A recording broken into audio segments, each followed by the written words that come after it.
Sudut pandang tiap orang menentukan cara dia melihat hidup ini, cara dia menanggapi hidup ini, dan menentukan tindakan dia di dalam hidup ini. Kalau kita punya cara berpikir yang benar, saya kasih tahu, masalah bisa jadi berkat dalam hidup Anda. Kalau Anda punya cara berpikir yang benar, Anda sanggup melihat hal-hal yang baik dalam keadaan yang tidak baik.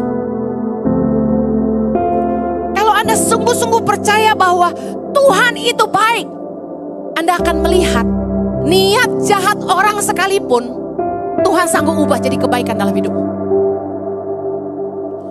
Berbahagialah dalam hidup Anda hari ini kalau Anda harus melewati banyak tantangan, pergumulan, karena disitulah imanmu akan bertumbuh.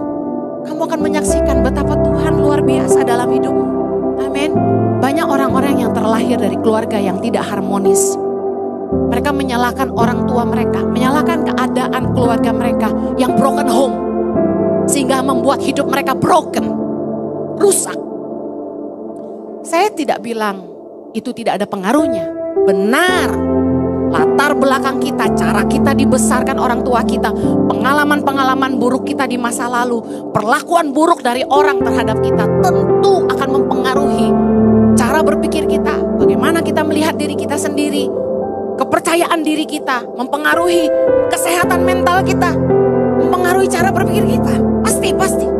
Tetapi saya katakan gini, seiring berjalannya waktu, setelah melewati berbagai pergumulan, berbagai masalah, keputusan yang salah, perbuatan yang buruk di masa lalu, kita pasti akan menyadari bahwa gini, masa lalu kita tidak akan menentukan masa depan kita kalau kita tidak mengizinkan itu terjadi.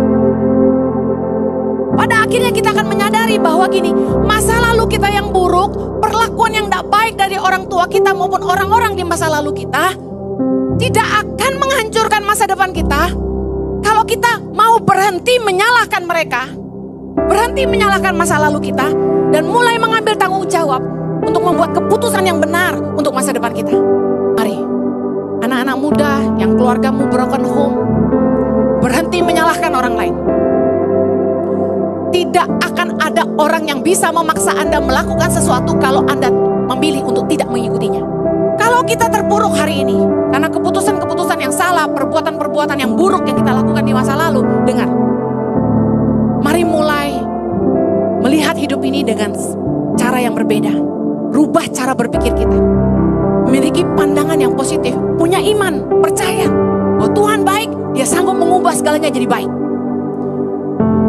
Coba lihat, semua pengalaman pahit kita mengajarkan apa yang manis.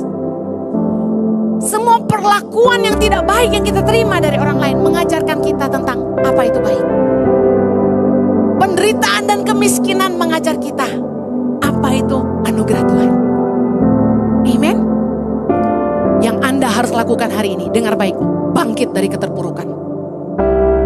Mulai menata masa depanmu menjadi lebih baik. Rubah cara berpikirmu. Masa lalumu yang buruk, kesalahanmu di masa lalu tidak boleh menentukan masa depanmu. Anda mungkin pernah melakukan hal-hal yang buruk. Banyak kesalahan yang Anda buat di masa lalu. Hal-hal yang seharusnya Anda tidak lakukan. Banyak keputusan-keputusan yang keliru. Tapi jangan membenci diri Anda. Ampunilah dirimu. Berdamailah dengan masa lalumu. Ampunilah dirimu sendiri. Amen. Kadang-kadang kita marah sama diri kita. Kenapa gue lakukan itu? Kenapa saya lakukan itu? Kenapa saya bilang begitu? Kenapa saya begini? Mungkin kita pernah marah sama anak kita dan kita marah dengan cara yang salah. Saya menyesal tiap kali saya mengingat-ingat kesalahan saya dalam mendidik anak. Saya menyesal ketika saya ingat kesalahan-kesalahan yang saya lakukan sama suami saya. Tapi Tuhan mengajar saya. Seperti Tuhan mengampuni kita. Ampunilah dirimu sendiri. Don't give up on yourself. Jangan menyerah. Jangan benci dirimu. Berdamailah dengan masa lalumu. Ingat kemurahan bicara mudah mengampuni. We make a lot of mistake, but you have to forgive yourself. Katakan amin. Yang penting ini, penyesalan gak ada gunanya. Pertobatan yang menentukan masa depan kita. Saya ulangi. Penyesalan gak ada gunanya. Pertobatan yang akan memulihkan kita. Kita tidak bisa membatalkan apa yang sudah terjadi. What's done is done. Pandanglah masa lalu sebagai pelajaran yang berharga untuk masa depan. Ingat, penyesalan tidak berguna, pertobatan yang akan memulihkan kita. Kita tidak bisa mengubah tempat di mana kita berdiri hari ini. Tapi kita dapat menentukan kemana kita mau pergi. Ingat, kita tidak bisa pungkiri bahwa banyak hal buruk yang mungkin terjadi dalam hidup kita. Problems coming our ways. Ada hal-hal yang tidak baik, yang tidak seperti ekspektasi kita. Investasi yang gagal, bisnis yang tidak jalan, anak-anak yang tidak tumbuh menjadi anak yang penurut, pernikahan yang tidak selalu rukun dan baik, pasangan yang tidak selalu setia, staff yang mungkin menjengkelkan kita, badai persoalan, kesehatan, keuangan, masalah, hubungan, ekonomi, bisnis, apapun datang dalam hidup kita. Ini yang akan membuat Anda kuat. Anda harus punya iman. Percaya bahwa Allah turut bekerja di dalam segala sesuatu untuk mendatangkan kebaikan bagi orang-orang yang mengasihi Dia. Kuncinya, hiduplah mengasihi Tuhan. Maka segala perkara Allah turut bekerja. Katakan amin.